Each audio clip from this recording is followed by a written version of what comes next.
How to find creative solutions to complex problems.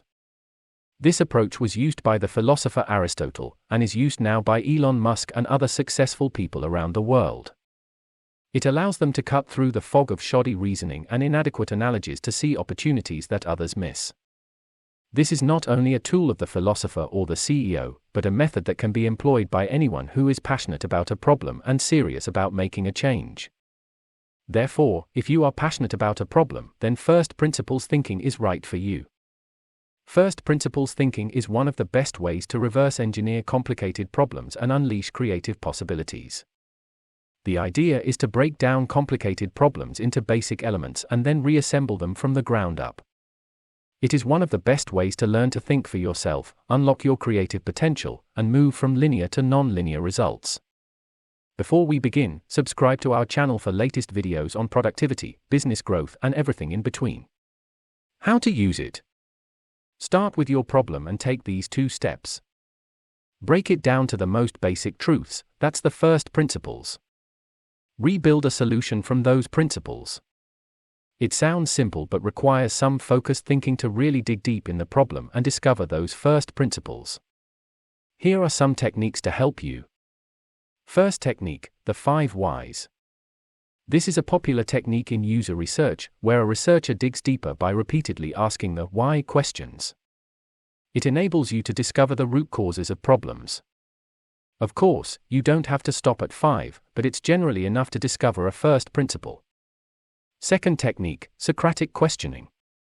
A form of disciplined questioning that enables critical thinking. There are 6 types of questions you can ask to dig deeper for the fundamental truth. First, clarification, what do you mean by? Second, probing assumptions, what could we assume instead? Third, probing reasons or evidence, why do you think this is true? Fourth, implications and consequences, what effect would that have? Fifth, different viewpoints, what would be an alternative? Sixth, questioning the original question, what was the point of this question? Let's see some examples of first principles in action. Here's a nice example from Wes O'Hare, designer at Dropbox. He says, I did this on a project last year where we started with our problem statement. From there, I broke it down into its fundamental parts, then addressed each part, and reconfigured it to build up a solution. How can we employ first principles, in your daily life, for a better future? Most of us have no problem thinking about what we want to achieve in life, at least when we're young. We're full of big dreams, big ideas, and boundless energy. The problem is that we let others tell us what's possible. This is not only when it comes to our dreams, but also when it comes to how we chase after them. And when we let other people tell us what's possible or what the best way to do something is, we outsource our thinking to someone else. The real power of first principles thinking is moving away from incremental improvement and into possibility.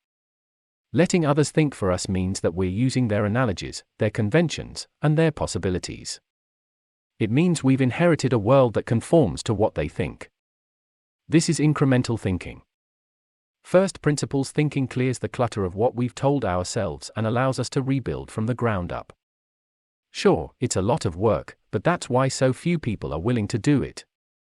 It's also why the rewards for filling the gap between possible and incremental improvement tend to be non-linear. Let's take a look at a few of the limiting beliefs that we tell ourselves. I don't have a good memory. All the good ideas are taken. There is too much information out there. I can't do that, it's never been done before. We need to move first.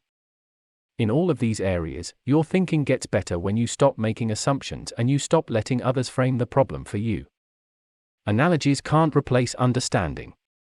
While it's easier on your brain to reason by analogy, you're more likely to come up with better answers when you reason by first principles. This is what makes it one of the best sources of creative thinking. Thinking in first principles allows you to adapt to a changing environment, deal with reality, and seize opportunities that others can't see. Reasoning from first principles allows us to step outside of history and conventional wisdom and see what is possible. When you really understand the principles at work, you can decide if the existing methods make sense. Often they don't. Thank you for watching. Please like, share, and subscribe. Don't forget to visit wonderpreneur.club for more articles and useful videos.